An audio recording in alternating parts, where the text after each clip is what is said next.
Hey there guys, how's it going? And welcome to a video where I'm going to be telling you quite a bit of information about Black Ops 2 multiplayer that you might not have known yet. I actually spent a long time, over 4 or 5 hours, watching the live streams over the last couple of days, and I just picked out every bit of information I could from David Vonderhaar, and that they've released, the things that either weren't known already or just things that they decided to release that day as new information. So I've got most of those written down, going to read you those in a minute. First things first, this is some gameplay from a guy called Mr. Boss for the Win. Very kindly supplied me with this, so if you'd like to check out his channel, link is in description. I just didn't have any gameplay ready, but I wanted to share this news with you guys. Also, I now have Black Ops 2. I actually have a copy early. I can't play online yet because the multiplayer servers aren't active, but I can do combat training, which has every single gun, perk, attachment, kill streak, has everything that online has. So if you guys want me to try anything out, you weren't sure how things worked, you'd like me to test out certain guns and give you my opinion, just follow me on Twitter and tweet at me your questions, and then on Twitter, and then maybe this weekend, maybe on Sunday as well, I'll go ahead and I'll go ahead and answer all of those questions. In another bit of news, I'm actually going to a Black Ops 2 launch event on Sunday, which is going to be a big tournament. There should be lots of press coverage, and I'm actually going to be captaining one of the teams. So that is something really to look forward to, and I'll try, like I say, if you follow me on Twitter, you'll find out more about that. But look out for that. If you see Activision or Treyarch doing any like release competitions, I suppose, then look out for that, because I might well be in there as a captain. I don't know if they'll be live streaming it, but I think they might be doing. So yeah, let's get on with the information that I wanted to share with you guys. There's quite a lot of information here. Unfortunately, some of the information I had, I've deleted by accident. I really feel like crap because of this, because I spent 4 or 5 hours yesterday going through everything, and some of it I've lost because my computer crashed. Anyway, the most important things that are relevant to me, I think you guys want to know. First of all, is that Vonderhaar hinted that there is something better than gold camo. He was asked about camos and how you get camos, and I'll say actually the only way to get camos in this game is by doing challenges with the guns. So in Modern Warfare 3, we used to just playing with the guns and then you unlock camo. In this one, you actually have to do challenges to unlock the camo. So that's something a little bit different. I don't know if I'm going to enjoy that or not, but that's just how it is. So there is gold camo in the game. Everybody knows that, but I've got a very, very, very strong feeling that there's something better. Maybe chrome camo? I don't know. What would you guys think that the new camo could be if it's better than gold? I don't know. Chrome's the only real thing I can think of, unless it's some sort of animated camo. Maybe it'll be DLC, but I hope not. I hope it's just something that's really cool that you have to earn.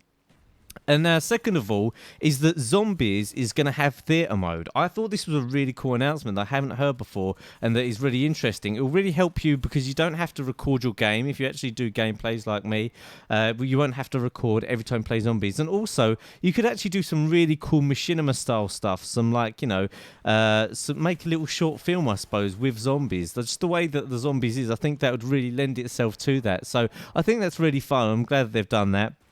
Wager matches are back. Most of you probably know this, but they're back as party games. You can play them with your friends because they're not wager matches anymore. Wager matches, you actually had to wager some of your COD points, but because there's no COD points, they're just called party games. You can play them online or with friends, and you will actually rank up in party games. That's something that's new. You'll rank up playing those sticks and stones and gun game. Now, I don't think you'll rank up as much as playing normal multiplayer, but it's just an option there because a lot of people didn't play wager match, for example, because there was time spent they could be ranking up in multiplayer, so they changed that. Another thing that they said is that you can personalize your knife. You can put camo on your knife, and I can confirm that because I've been playing in combat training, and there's camo on the knife.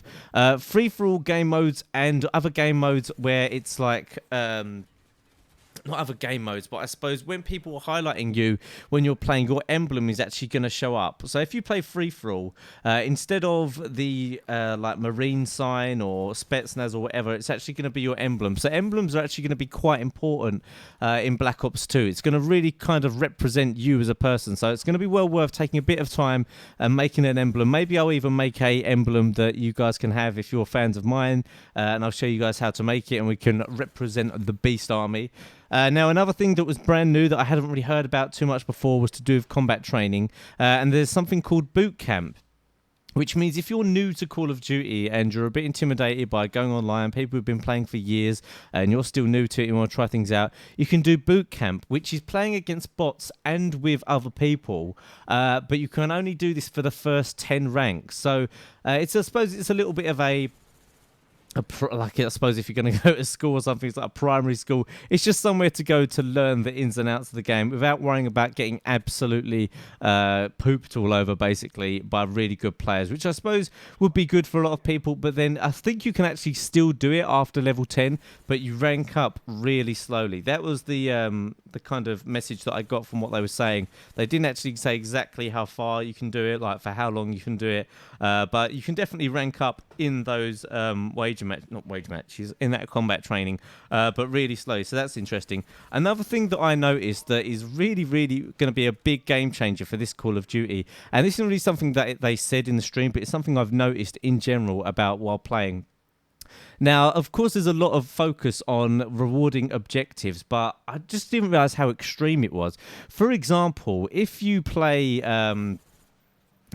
kill confirmed, you actually only get 50 points for getting a kill, but you get 100 points for confirming a kill. Now, if you think about that literally in terms of score streaks and how that's going to help you towards your score streak, playing kill confirmed, you can get the same amount of score towards your score streak by getting a kill and then collecting the tag as you could do by getting 3 kills. So imagine that in terms of old Call of Duty. For example, it doesn't work out exactly like this, but say 3 kills got you UAV. You could get UAV just by getting a kill and collecting a tag, which is pretty easy if you're playing a Russian game style, as opposed to just getting 3 kills, which when things are a bit hectic and it's close maps, getting 3 kills sometimes doesn't always happen.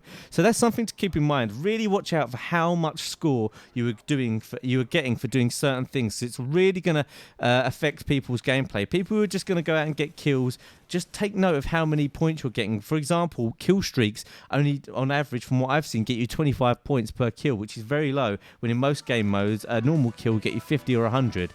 And I hope you learned something by checking out this video. I'm going to have so much really good Black Ops 2 content that I hope you guys are going to really enjoy. Maybe we'll be doing gold guns, depends how difficult it is to unlock and whether it's reasonable that I could do one of those a week. But don't forget to like the video and subscribe if you haven't already, and I'll see you guys soon.